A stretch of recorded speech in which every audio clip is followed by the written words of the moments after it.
hello to nobody.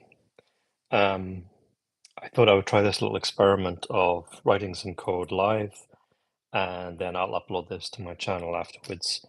Just as a way of trying to revitalize this channel. For a while, I was sharing R coding tutorials. Then I pivoted a bit and started to talk more generally about kind of soft skills working in data, I suppose. And then I started to talk a little bit about neurodiversity, and I kind of want to go back to writing code and showing you how to write code, but also I don't want to spend ages setting up, to film and edit and all of that good stuff. So I'm just here, sat on my couch. It's Thursday evening, 20th of February, and I'm going to write some code. Um, I'm also going to play some music. I don't know if this will actually play through for you listening, um, which is maybe a good thing because there might be some copyright issues with YouTube anyway if I do that.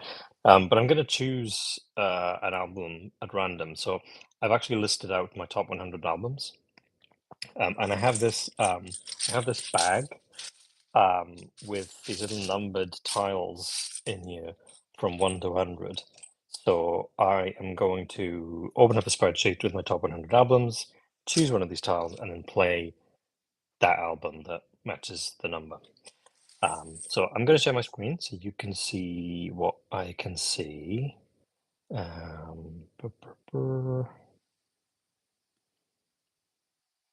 going to do entire screen, and hopefully this will work.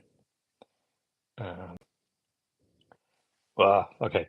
So I'm just going to switch over to Excel, and I'm going to open,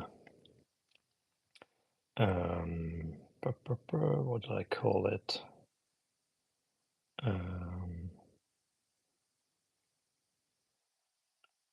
Hmm, maybe I didn't. Oh, maybe it's in code somewhere. Yeah, top 100 albums. Yes, I wrote a basic R script that I was using the Spotify tool to list out everything in my playlists, and I had a playlist for these top 100 albums, and then I kind of scraped that and then created a data frame out of it. I did like a live stream on Twitch for that, and now I'm trying YouTube Live. So yeah.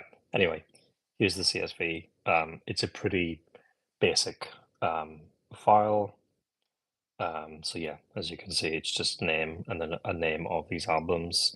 So I'll leave the header. What I will do is yeah, I'll save it as an Excel just to make things easy here. So .xlsx.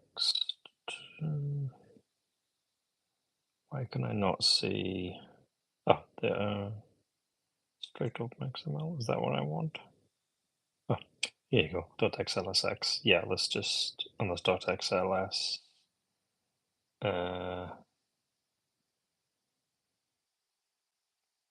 Oh, it's right at the top. I'm an idiot. Okay, there you go. So I'll save that as a Excel file. And then I'm just gonna sort. So these are album titles. Yeah, some of them have come through a little bit weird, but I think I can figure out what they're referring to. Um, so yeah, that's fine. I can work it out. So what I'll do is I'll sort them um, by oops, source. I'll sort them. You can tell how often I use Excel, right? Because I can't remember how to do this. Sort and filter. Okay. Sort A to Z. There you go. There you go. And again, just to make life easy for me, I mean, I can work it out from the row number, but if I do that, and then does that work? Yeah, that just fills them all out to 100. There we go. Okay, so I've got my list. And here is my my bag. So I'll just stop sharing a sec so that I can can do this. There's nobody watching this at the moment, so I don't know whether anybody will watch it afterwards. But anyway, here's my bag. I've listed out all the albums, so I'm just gonna. I'll just prove to you, like, this is full of lots of different. So you see, I've got all these different numbers in here. So I'm gonna put them all in here, and then I'm gonna choose for random, and it is 31. Album 31. I hope you can hear it when I play it, but you can always like listen along on Spotify if you know, like on your own computer if you can't. So I'm going to put 31 in this bag so I don't put it back in my other bag. And let's see what 31 is. So I'll share my screen again. Entire screen, and then 31 is, it's a Godspeed You Black Emperor album. Godspeed at State's End, which is a great album. I mean, these are all great albums. They're my top 100 albums. Bit of background on Godspeed. If you haven't heard of them, they are a Canadian post-rock band, is how they're described. There are, I think now there are 8 members in the band. At one point, there were like maybe up to 20 or something. They were more like a collective of musicians that formed in the sort of early to mid 90s in Montreal, Canada. They released some highly critically acclaimed albums and then went on a hiatus from around, I think, 2003, partly because they were very disillusioned by the Iraq War and they wanted to be able to express their dismay, I suppose, at all of that through lyrics, whereas Godspeed's music is instrumental. So occasionally there'll be spoken word kind of pieces, but it's mostly instrumental. They then reformed in 2012, and they've actually released more albums since they got back together than they did originally. I got into them like around the year 2000, something like that. I was lucky enough to see them perform in, I think, maybe 2014, 2015 in the UK. Godspeed at State's End is not their most recent album, but the one before that. It's really good. So you're welcome to play this on your own machine if you can't hear this when I'm playing it. And yeah, so let's get it going. Okay. What am I doing? So what I'm doing is I found this data set, um, a brief human, a brief history of human time. So here's the description. This cross-verified data set contains 2.2 million individuals, can be used for research purposes, and it's linked to this paper here that describes it in a bit more detail. Basically, it's a list of sort of notable individuals throughout human history, 2.2 million of them. And I thought, oh, that sounds pretty cool. I'd like to kind of explore this a bit and see who is in this data set and what I can do with it. So I don't have any particular plans for this. I just thought I would write some R code and see what happens. So I'm going to open up Positron, which is Posit's new-ish IDE, which I think is pretty cool. And I will create a new project. So new project, R project, and what shall I call it? Let's call it notable individuals. I will initialize a Git repo. I will create it in, I think I have my code folder, so I'll create it in there. And I will use rn, which allows me to sort of store information about my environment so it's more reproducible. Create. Where would you like to open your project? Yeah, current window's fine. Okie dokie. So the first thing we need to do is get this data. It's a pretty big file. I think it's like a quarter of a gig or something. So it might take a little while to download. So we'll download it once and then store it locally. So what we'll do is so right now we're in this folder and we'll create a new directory for the data. So make dir data. And so I think we can just do, or is it download.file? You pass the URL and the destination and the method. So the URL is the path to the file, which is here. Will that work?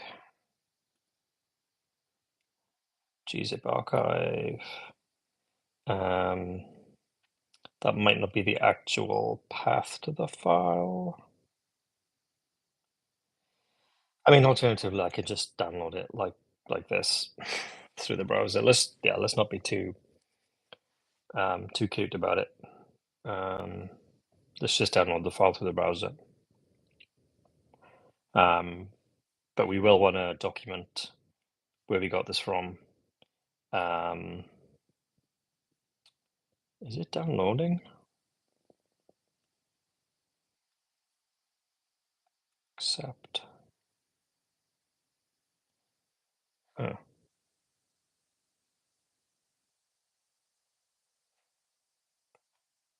Please confirm or complete the information. Why is it not downloading? Terms of use. Yeah, fine. Accept. Hmm.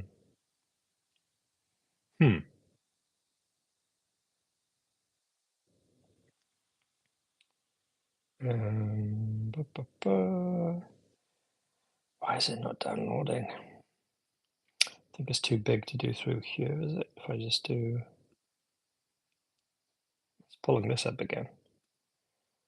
Oh, there we go. Okay, it's starting to download. It shouldn't take too long. My connection is pretty fast, so we'll just kind of let that run as we listen to Godspeed. In the meantime, yeah, I think what I'll do is I'll actually create a Quarto document so that we can sort of write about what we're doing as we do it, which is quite helpful. A Quarto document is a little bit like, I guess, Jupyter Notebooks if you've used Python, but it's a bit fancier because you can write Python, but you can also write R and other languages as well within the same document, which is pretty awesome. So we will do.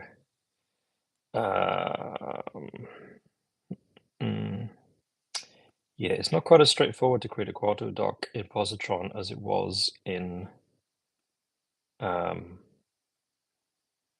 RStudio. How do you do it?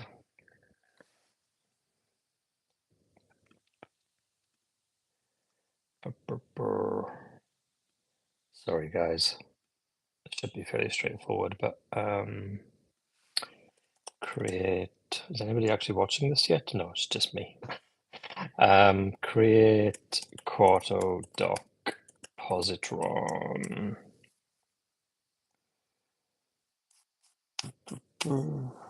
Quarto. Oh, so you could do it through the terminal. Positron does have extensions for Quarto.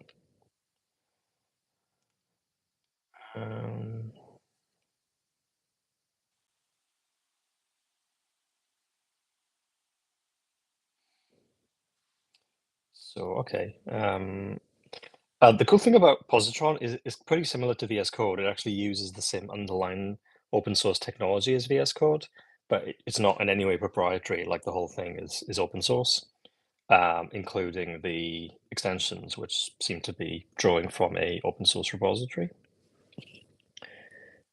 And there is a Quarto extension, which apparently I have. Okay. So how do I actually create a new Quarto doc?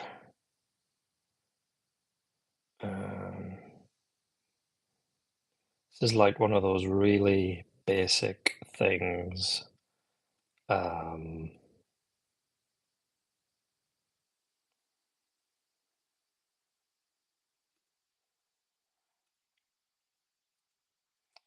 Should be basic, so maybe not extension.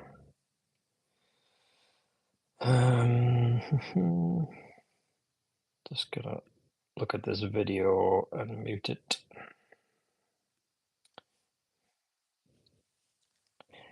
Watching a YouTube video as I live stream on YouTube.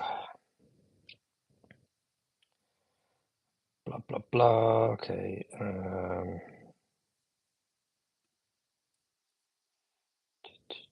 Draw, create a new file by clicking the plus icon. Okay, it does it through the command palette, which was that? Yeah. Quarto, okay. So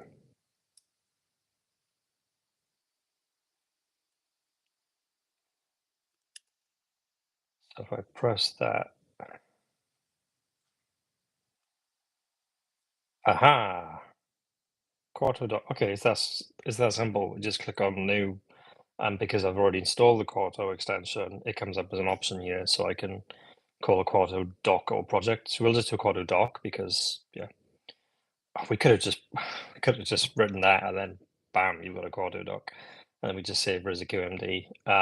So we'll call it exploring the notable individuals data set, and yeah, it'll be a HTML, and we'll save it as notable individuals.qmd. How's that download going?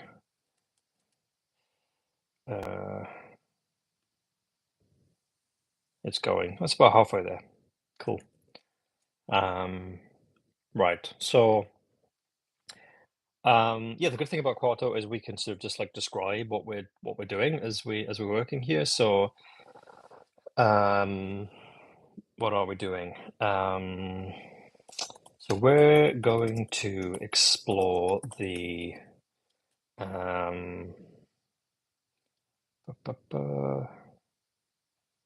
brief history of human time, cross-verified data set. Oops, I don't want the whole thing.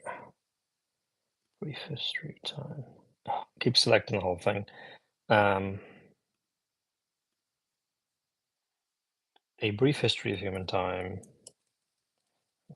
Yeah, let's just go down to what we need. A brief history of human time, cross-verified data set. So we're going to explore a brief history of time, cross-verified data set.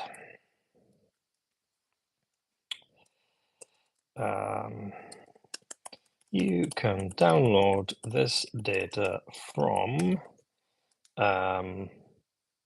let's go back to the page that we're on, which is the main page, from this website. And we're going to do that, and then we're going to do that, which will create the URL.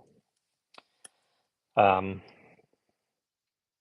if I render this, which is, yeah, Command Shift and K, then I can pop that open. So here this looks really basic at the moment. We're not going to do anything that looks too fancy, but here you go, and that takes you to the website. So there, that looks fine. God, isn't Godspeed really good, like this bit? If you're listening along to me, you can hear this. Brilliant, just brilliant. Okay,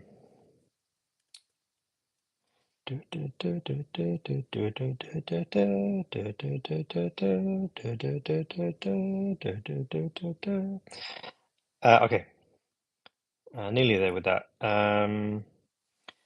Yeah, there's not much else we can do until we get that file because I have no idea what's in there. But I could think a little bit about, what will we do when we get the data? What are we actually interested in? So one of the things I'm really interested in is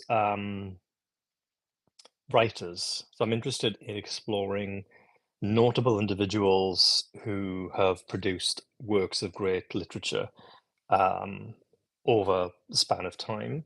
So I've always had this idea of a project to like read the great books, but not just the traditional Western canon, but to go a little bit outside that and read, starting like with Gilgamesh, right? So possibly the first known work of literature anywhere in the world, and that was produced in the Middle East.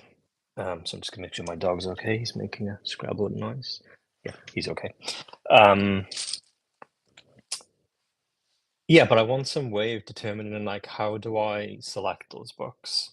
And I thought this might be one of the ways I could do it, is to look at the kind of list of notable individuals and see what information there is about them in this data set that I might be able to use. Um, so that's kind of one avenue. Another thing I could do is just sort of visualize this in some way, create a kind of a user interface for exploring this. But I want to check first before I go down that route if somebody's really done this, because that would be an obvious thing to do. Um, but yeah, otherwise I just want to play around and show you guys some R code that we can use. It looks like we are nearly there.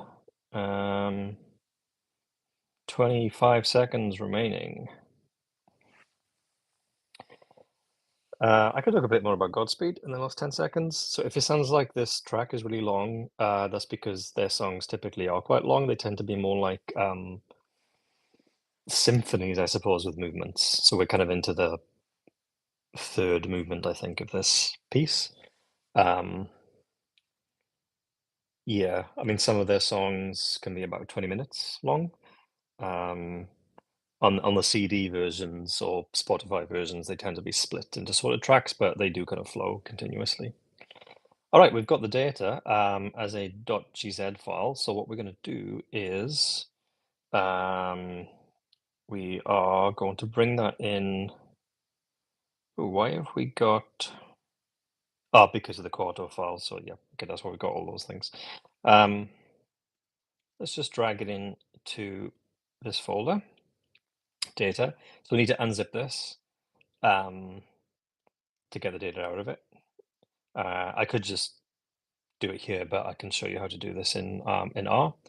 Um, So the file is stored as a GZ, stored in a GZ format. So let's unzip it. Is there a shortcut for inserting? Yes, we can insert. So we're going to use R. So here I inserted the code chunk. So this is literate programming, right? You can combine just normal free text with code. And I am going to want to unzip the file. There is I think there's a base R function for this. I need to look it up though, because yeah, it's been a while. R unzip gz file. I think if it's like a .zip file, I think you need a package. But if it's a .gz, because that's an open source format, open format, I think that is pretty straightforward. There's gunzip, gunzip from r.utils.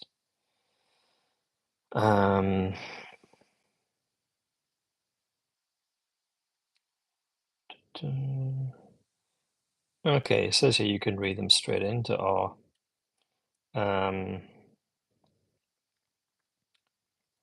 Because we know it's a CSV file, we could try reading it directly then and see what happens. So let's load up reader. So I think if I run it, yeah, I do have reader. And then we'll do read underscore CSV, and then there'll be data / the name of this file, which is cross-verified database .csv.gz.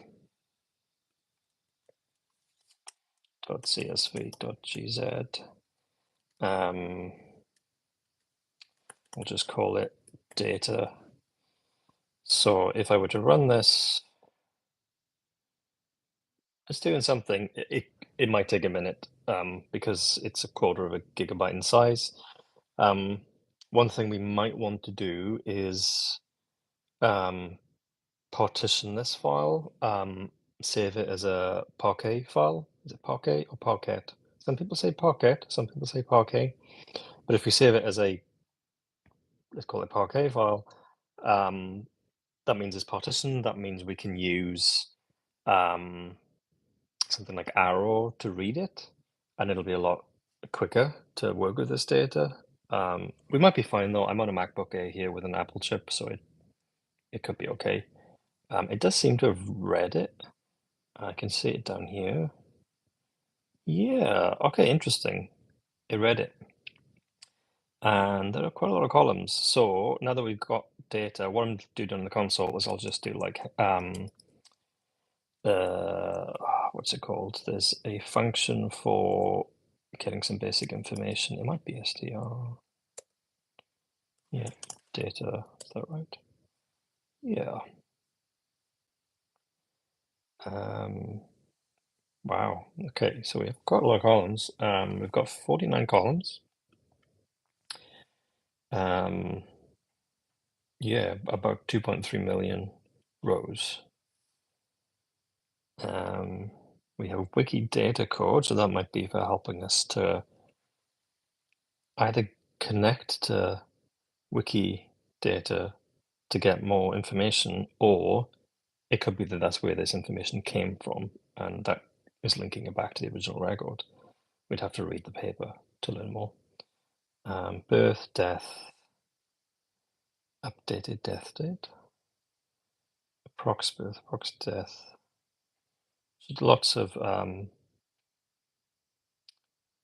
columns about birth and death dates, gender, interesting. Then we have like these categories, culture, name of the individual, this sub-region that they're associated with, more birth and death stuff.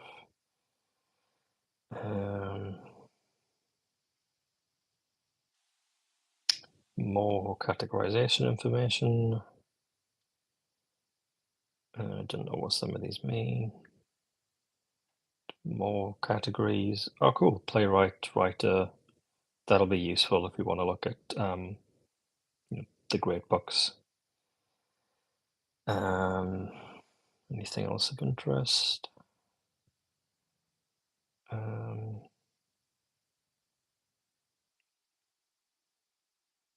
Things to do with the wiki data. We've got the country that they were born in, possibly.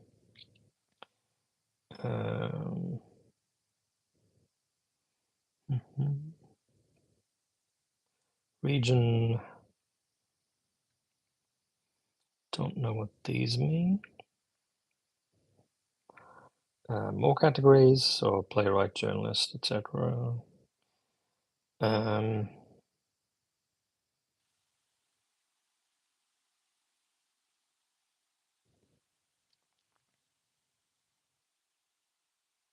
Oh, and then we get, yeah, I think just more information about the columns. Okay. So the columns will be of interest to us, probably, yeah, maybe birth, death, or, you know, when they were around kind of thing. And then lots of different ways, I think, of grabbing that. The name, maybe the region.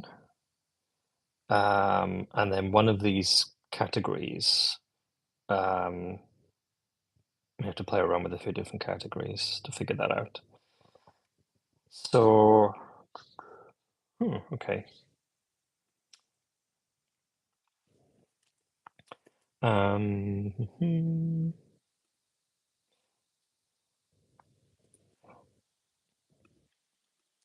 I'm kind of tempted to leave this here for now and come back to it. We got the data. We've read it in positron using a Quarto doc. I think to wrap this up, we will version control this. So, if I do git status, that will show me that I've got a bunch of stuff to commit. I really don't want that ds store. Dot ds underscore. I think that's something that a Mac produces for some reason. I've never quite understood it. Oops. Git status. Yeah, that looks fine. I probably don't want this the data itself to be version controlled. So what I'll do is I'll cd into the data folder and then touch, so create .gitignore file. And then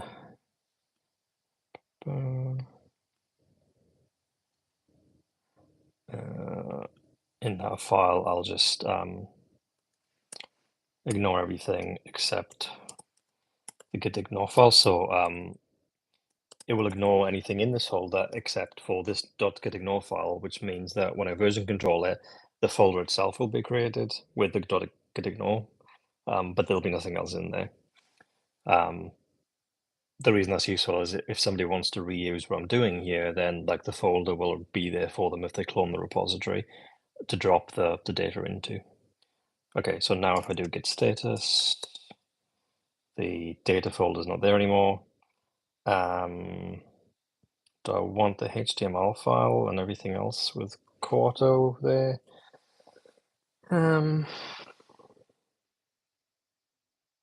Sure, why not, for now. So git add to stage, git commit, first commit.